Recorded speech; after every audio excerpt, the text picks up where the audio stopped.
Item Number SCP-166 Object Class Euclid Special Containment Procedures SCP-166 can be kept safely in a minimal security environment. Beep. SCP-166 is housed in a Standard Class B suite at Site-17 with the following alterations. The adjacent suite has been redesignated into a local observation post. Translucent acrylic panels can be placed in the approach corridor and staging area to prevent direct line of sight into the containment suite from the exterior hallway. Warning signs have been placed throughout the containment area indicating that no male personnel are permitted in the area. Reasonable requests for personal items and modifications to the containment suite may be granted upon approval by a Level 4 or higher authority. To date, SCP-166 has requested a copy of the Holy Bible, granted. A Catholic Rosary, granted.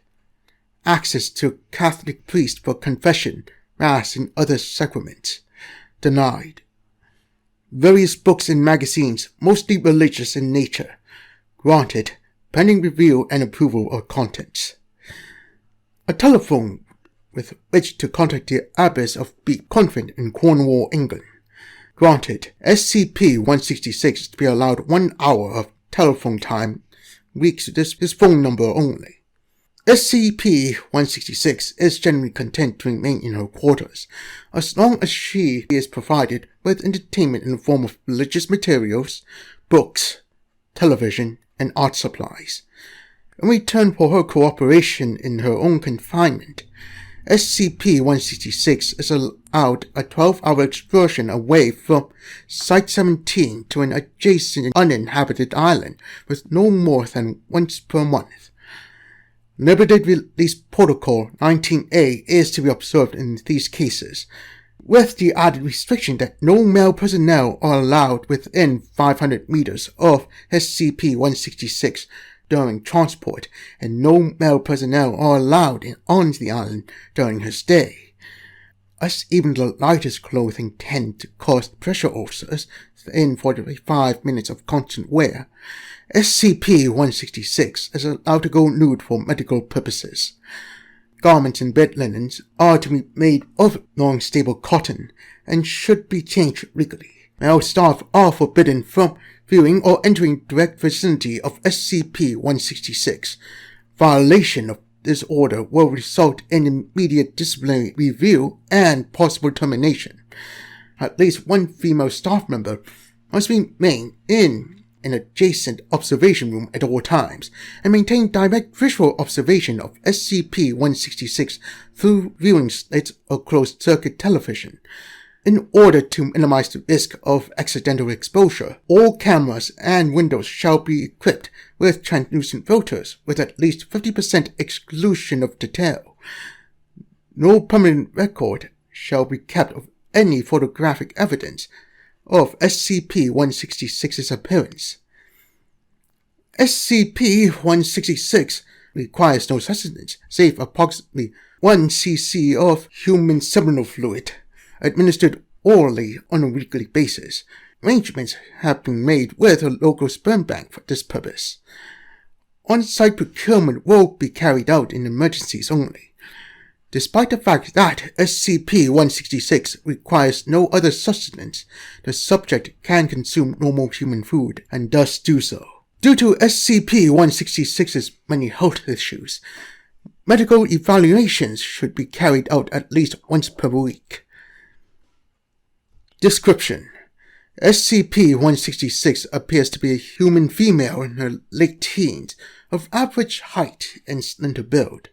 Medical and physiological analysis indicates several deviations from baseline human norms, including accelerated hair growth, approximately 20 centimeters per month, vulnerability to airborne particulate matter such as cigarette smoke and aerosols, which can induce symptoms similar to acute asthma attack, increased sensitivity to pressure ulcers, and alterations in dietary requirements. SCP-166 is noted for unusual effect upon human males. Upon establishing visual contact with SCP-166, 100% of human males tested attempted immediate sexual conduct, regardless of their normal sexual orientation. In approximately 70% of these test subjects, the impulse faded after being removed from SCP-166's presence. In 30% of these cases, however, the desire turned into obsession, resulting in violent attempts to gain access to SCP-166. Class A amnestics are vicious in 43% of these cases. The remainder required termination. SCP-166's effect on males causes her no small amount of distress, not least due to her desire to follow a monastic life based on principles of chastity, poverty, and obedience. For this reason and others, contact between her and any human male is strictly prohibited. Addendum 166-A. Circumstances of retrieval. SCP-166 was originally retrieved from a convent in Cornwall, England, on Beep. According to the nuns, she had originally been delivered to the convent by a person of indistinguishable features, who claimed that she was the offspring of an older creature of great power, and provided instructions for her care. All attempts to locate the mother being unsuccessful to date.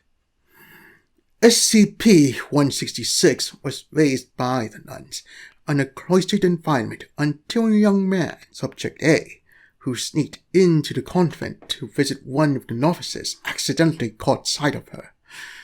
3 days later, Subject A became violent and attacked the convent, attempting to gain access to SCP-166.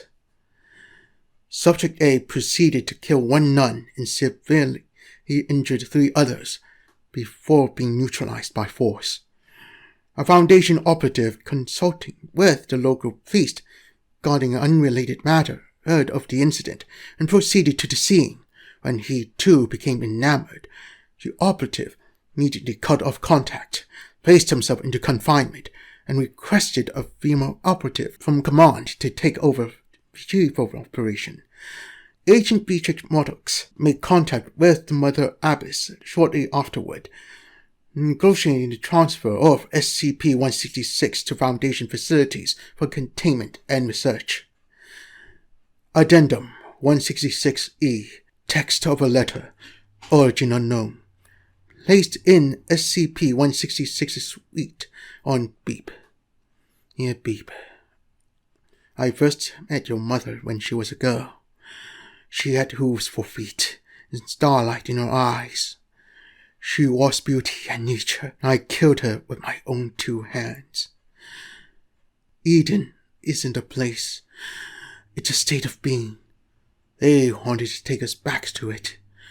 I stopped them. I took paradise away from us for a second time. I have never regretted my actions on that day, except one. That when you first met me on that day, you saw your father put a bullet into the head of your mother. I make no excuses, only explanation. I hope you understand why I did what I did.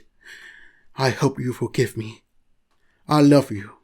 I wish I could have done more for you. The best I could do was leave you in the hands of kind and loving people and hope they would raise you in my place.